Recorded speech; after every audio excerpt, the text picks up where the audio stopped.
ஸ்ரீமதே ராமானுஜாய நமக. போன பகுதியில் எப்படி நமக்காக நம்ம எல்லோரையும் உய்விக்க வேணுன்ற ஒரே எண்ணத்தோடு சேர்த்தி உற்சவத்தில் நம்பெருமாளையும் பிராட்டியும் சரணடைந்தார் இல்லையா ராமானுஜர். சரணாகதியோட மகத்துவத்தை சொல்லி கொடுத்தார். அது மட்டுமல்ல, நமக்கு கத்தியத்ரேயம்னு இன்னிக்கும் நமக்கு வழிகாட்டக்கூடிய அற்புதமான கிரந்தத்தை கொடுத்தார். இது போன பகுதியில் பார்த்தோம். அதைத் தொடர்ந்து இன்னிக்கும் ராமானுஜரோட வைபவங்களை தொடர்ந்து சேவிக்கலாம். இப்போ ராமானுஜரோட மிக சிறந்த சீடர்களில் ஒருத்தர் திருவரங்கத்தமுதனார். அவர் ராமானுஜர் மீது மாறாத பற்று கொண்டிருந்தவர். ராமானுஜருடைய பக்தியும் அவருடைய பெருந்தன்மையும் அன்பும் கருணையும் ஆழ்வார்கள் மீது அவர் கொண்டிருந்த பற்றும் அவரை வெகுவாக கவர்ந்திருந்தது.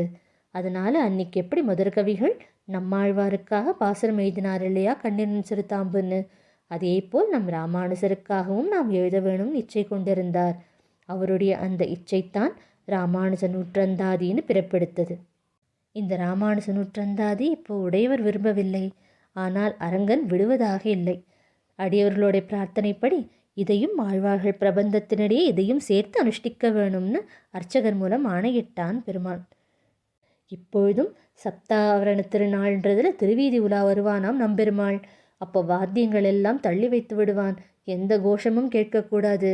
ராமானுஜ நூற்றந்தாதி மட்டுமே தன் செவியில் விழ வேணும் என்று பக்தர்கள் எல்லாம் நூற்றந்தாதியை சொல்ல காது குளிர கேட்டுக்கொண்டிருப்பான் நம்பெருமான்.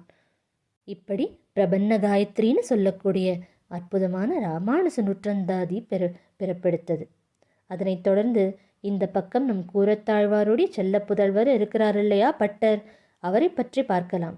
இப்போ நம் பட்டர் நம்பெருமாளோட ஸ்வீகார புத்திரராகவே வளர்ந்து வருகிறார் இல்லையா. அவருக்கு நாச்சியாரோட அனுகிரகமும் பரிபூர்ணமாக இருந்ததாம். அந்த குழந்தை பகவானை தாயாரையும் தந்தை தாயாக நினைத்து அற்புதமாக ஞான குழந்தையாக வளர்ந்து கொண்டிருந்தது. அரங்கனோடு கோவிலில் அவர் சன்னதி கருகேயே தான் அவருக்கு தொட்டிலும் கட்டப்பட்டிருந்தது. அங்கேயே தான் அந்த குழந்தை வளர்ந்தது. எப்பொழுது தாயார் சன்னதிக்கு வந்தாலும் தன் ஆண்டாளான தன் தாயிடமிருந்து தாவி பிராட்டியிடம் தாவுமாம் அக்குழந்தை. அப்படி பெருமான் மீதும் நாச்சியார் மீதும் தாய் தந்தையாகவே பாசமும் அன்பும் கொண்டிருந்தார் அந்த பட்டர். அதேபோல் எம்பெருமானும் பிராட்டியும் அக்குழந்தையின் மீது அளவற்ற பற்றும் அன்பும் கொண்டிருந்தார்கள். ஒரு நாள் அப்படித்தான் ஆண்டாள் குழந்தையை தூக்கி கொண்டு பிராட்டியின் சன்னதிக்கு சென்றிருந்தாள். அங்கு பிராட்டிக்காக வைக்கப்பட்டிருந்த பிரசாதத்தை அவளுக்கு சமர்ப்பிக்கும் முன் அதை அக்குழந்தை எடுத்து சாப்பிட்டதாம். அதனால் ஆண்டாளுக்கு கோபம் வந்தது. ஆனால் பிராட்டியோ அதை மிகவும் உகந்தாள். இப்போ பங்குனி உத்திரத்தின் போது சேர்த்தி உற்சவம் நடக்கும் இல்லையா. அப்போ சேர்த்தி உற்சவம் நடக்கும்போது திரையிடுவார்கள். அப்போ அந்த திரைக்குள்ள அர்ச்சகர்கள் கூட போக மாட்டார்களாம். அது அவர்கள் தாயாருக்கும் பெருமானுக்கும் இடையான ஏகாந்த நியமமாக கருதப்படுகிறது. அதனால் அந்த ஏகாந்த காலத்தில் யாரும் உள்ளே செல்லக்கூடாது. அதனால் அர்ச்சகர்கள் கூட உள்ளே செல்வதில்லை. ஆனால் அப்போது அந்த குழந்தை அங்கே பந்து விளையாடி கொண்டிருந்தாராம் பட்டர். அப்போ அந்த பந்தானது அந்த திரைக்குள்ளே போய்விட்டது. அதை எடுப்பதற்காக அந்த குழந்தை உள்ளே வந்ததாம் ஆர்வமாக பந்தை எடுக்க. ஆனால் அங்கேருந்து அர்ச்சகர்கள் எல்லாம் அந்த குழந்தையை திட்டி வெளியே அனுப்பிவிட்டார். அப்போ பெருமானுக்கும் வருத்தமாகி விட்டதாம். அப்போ பெருமானும் தாயாரும் பட்டரை அழைத்தாராம். என்ன எண்ணத்தோடு பந்தெடுக்க வந்தாய், எந்த நிலையோடு வெளியே சென்றாய்னு கேட்க, அப்போ குழந்தை பட்டர் சொன்னதாம், பந்தை எடுக்க வந்தபோது என் தாய் தந்தையின் இருப்பிடத்திற்கு வந்தேன்னு சந்தோஷத்தோடு வந்தேன். ஆனால் வெளியில் போகும்போது தான் தெரிந்தது உள்ளே இருப்பது பெருமாளும் நாச்சியாரும்னு. அப்படி சொல்லும்போது பகவானுக்கும் வருத்தமாகிவிட்டது. அப்போ உரிமையோடு சொன்னாராம், இனிமே இங்கே பெருமாள் பிராட்டி அல்ல, உன் தாய் தந்தையாகவே எண்ணிக்கொண்டு இங்கே நீ வர வேண்டும்னு புத்திர வாத்சல்யத்தை காட்டினான் நம்பெருமாள். அப்போ பட்டர் குழந்தை 5 வயது ஆன போதே மேதாவியாக விளங்கியதாம். ஒரு நாள் அது வீதிகளில் விளையாடி கொண்டிருந்தது பிஞ்சு குழந்தை. அப்போ அந்த இடத்திற்கு சர்வஜ்ஞ பட்டர் என்று சொல்லக்கூடிய ஒரு பெரும் புலவர் அவருடைய சீடர்களோடு வந்திருந்தார்கள். அந்த சீடர்கள் எல்லாம் அவர் குணகானத்தை பாடிக்கொண்டு வீதி வீதியாக சென்று கொண்டிருந்தார்களாம். அப்போ குழந்தை பட்டருக்கு ஒரே கோபமாம்.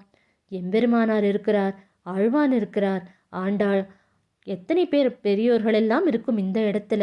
இவர் தன் பெருமையை போற்றி கொண்டு வருகிறாரே, இது எப்படி நியாயமாகும் அப்படின்னு அவருக்கு ஒரே கோபமாம்.